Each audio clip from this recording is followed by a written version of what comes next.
You've spent your entire life running toward a finish line that doesn't exist.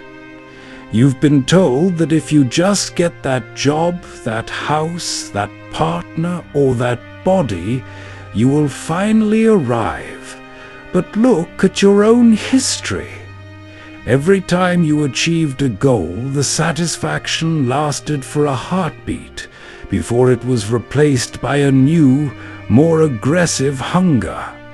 You aren't moving forward.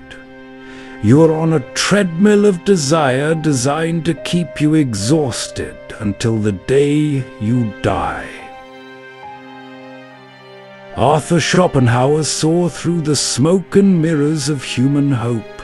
He understood that life is not a journey toward joy, but a constant escape from suffering. Happiness is not a positive state. It is merely the temporary absence of pain. We are like beggars dreaming of a banquet, only to wake up and find that the dream was the only thing keeping us from feeling the cold.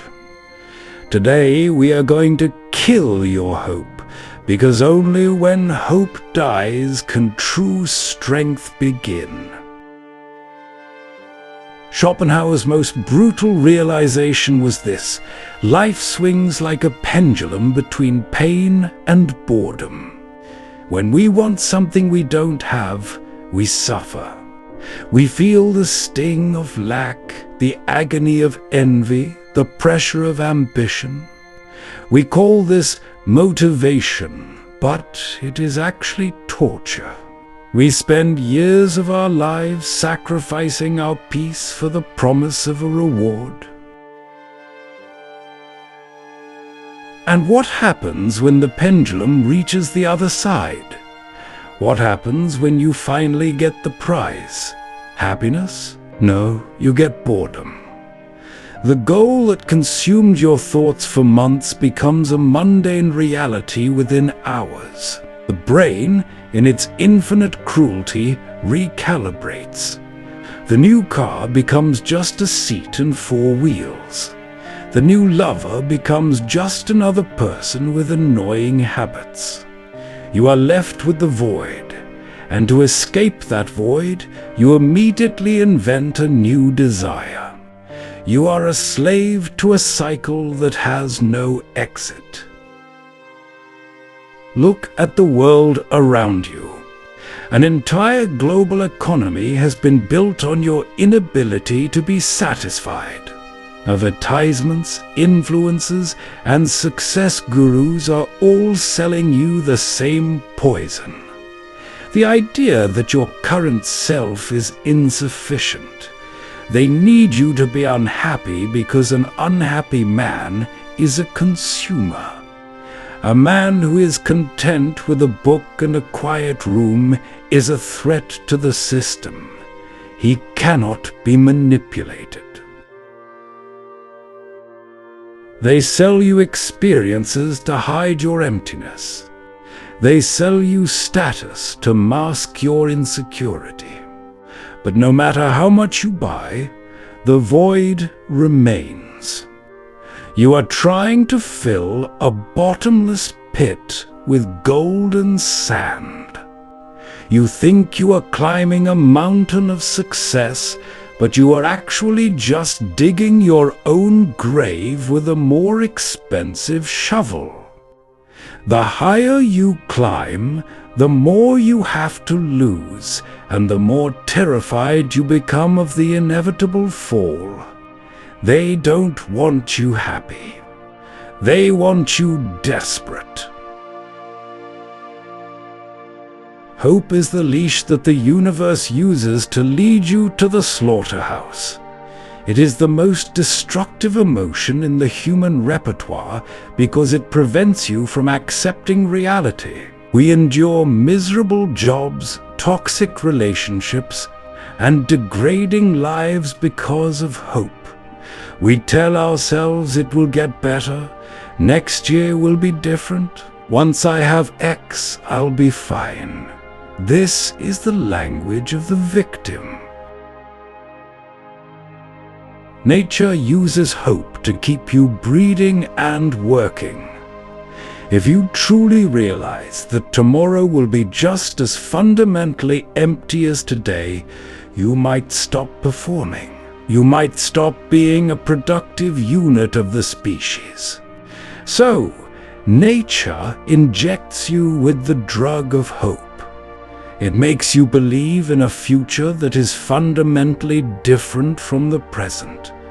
But there is no future.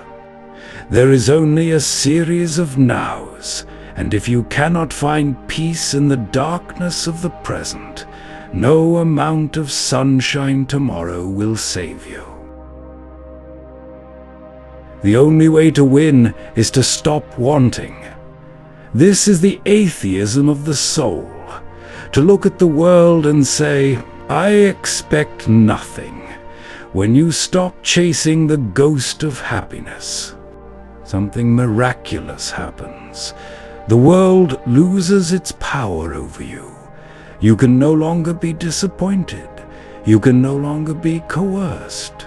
You become an island of cold, hard stone in a sea of desperate, drowning souls. This is not depression, it is sovereignty. To find peace in the void is the highest form of human achievement. It is to look at the pendulum and stop pushing it.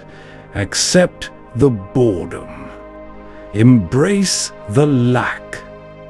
Realize that the nothingness you fear is actually the only place where you are truly safe.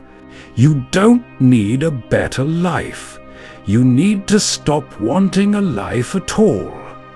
The man who has killed his desires is the only one who can look at a king and feel no envy, and look at a beggar and feel no pity.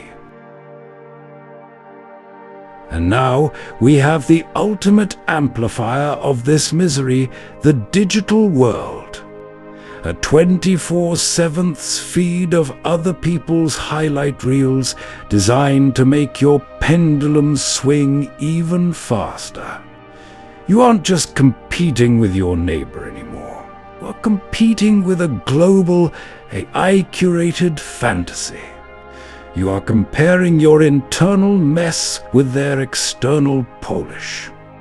It is a recipe for a permanent state of psychological rotto. Every time you scroll, you are reinforcing the idea that happiness is happening somewhere else, to someone else. You are poisoning your own well with the toxic waste of other people's vanity. Break the cycle. Realize that the people you envy are just as bored, just as scared, and just as empty as you are. They are just better at lighting their own cages. Turn off the light. Walk into the dark. There, you will find the only truth that matters. Happiness is a bait. Romance is a trap. Success is a mirage. Once you accept these three things, you are finally ready to live, not as a seeker, but as a master. You will walk through the world like a ghost present, but untouched. Let the others run. Let them sweat and scream and plead for a crumb of joy.